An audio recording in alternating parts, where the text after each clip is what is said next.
Record हमारा ये है। हम 4 साल के पेमेंट प्लान की बात कर रहे हैं, 3-3.5 साल के अंदर अंदर इसको हैंडओवर करना है। और जहां तक आप कंस्ट्रक्शन के पेस की बात कर रहे हैं, तो यही तो मैं कह रहा हूँ कि हम रफ्तार से ज्यादा मयार पे यकीन रखते हैं, रफ्तार से ज्यादा एतबार पे यकीन रखते हैं, ट्रस्ट के ऊपर यकीन रखते हैं कि जो कंस्ट्रक्शन हो रही है क्या वो एज पर द ड्राइंग्स हो रही है। मैं नाम नहीं लेना चाहता, लेकिन यहाँ पे जितने वर्टिकल्स बन रहे हैं, मेजॉरिटी ऑफ देम आप पूछिएगा क्या बहरिया टाउन से उनकी ड्राइंग्स अप्रूव्ड हैं। बहरिया टाउन के डिजाइन विंग ने उसकी ड्राइंग अप्रूव की भी है। वो जब उन्होंने खड्डा मारा था, बेसमेंट में एक्सकेवेशन शुरू की थी, तो उसके पास ड्राइंग थी। आप जाके पूछे कि क्या बाय लॉज को फुलफिल कर रहे हैं या नहीं कर रहे हैं। बातें तो बड़ी बड़ी करते हैं सर। असल में क्लाइंट इस चीज को देखता है ना, वो कहता है एक बिल्डिंग खड़ी होती नजर आ रही है सर। यही तो मैं कह रहा हूँ कि क्लाइंट जो देख रहा है ना कि कंक्रीट का स्ट्रक्चर खड़ा कर बिल्कुल ऐसे ही है, ग्रे स्ट्रक्चर खड़ा हो जाएगा, एज अ कंसल्टेंट ये आपकी जिम्मेदारी बनती है। यही तो मैं कह रहा हूँ कि अपने क्लाइंट को एजुकेट करें, उसको अवेयरनेस दें कि ये मत देखे कि ढांचा खड़ा हो गया है। वो ढांचा जो खड़ा हुआ है ना, वो तकलीफ देगा आपको।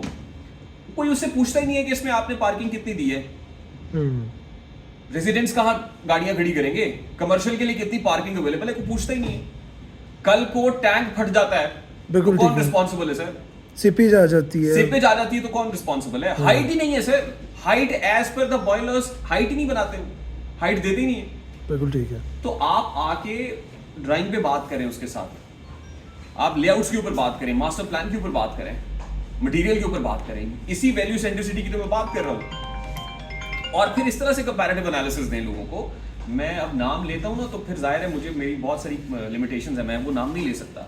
लेकिन जो बड़े बड़े नजर आते हैं ना आपको, चकाचौंध नजर आती है, मैं यकीन के साथ कह सकता हूं क्योंकि मेरे पास तो खबर है कि बहरिया डिजाइन विंग से भी अप्रूवल नहीं है, विदाउट एनी अप्रूवल कंस्ट्रक्शन हो रही है। इसकी एग्जैक्ट डेट क्या है? मतलब लाइक अगर अभी जैसे स्टार्टिंग कर रहे हैं इसको 3.5 साल 4 साल कर रहे हैं, या फिर ऑनवर्ड 3.5 साल 4 साल कर रहे हैं? क्या मतलब?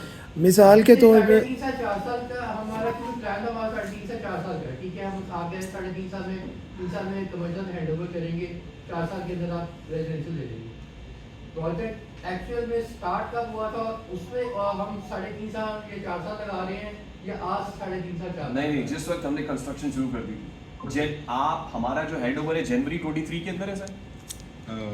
उसका नहीं, एडवाइस 2030 के अंदर है, सॉरी जनवरी 2030 के अंदर, जनवरी 2030 है ना जी, जनवरी 2030 के अंदर हम इसको कर रहे हैं। ओके, मतलब पूरा प्रोजेक्ट कंप्लीट। हाँ, ये हम लायबल हैं, जनवरी 2030 तक करने के हम रिस्पॉन्सिबल हैं, जिम्मेदार हैं।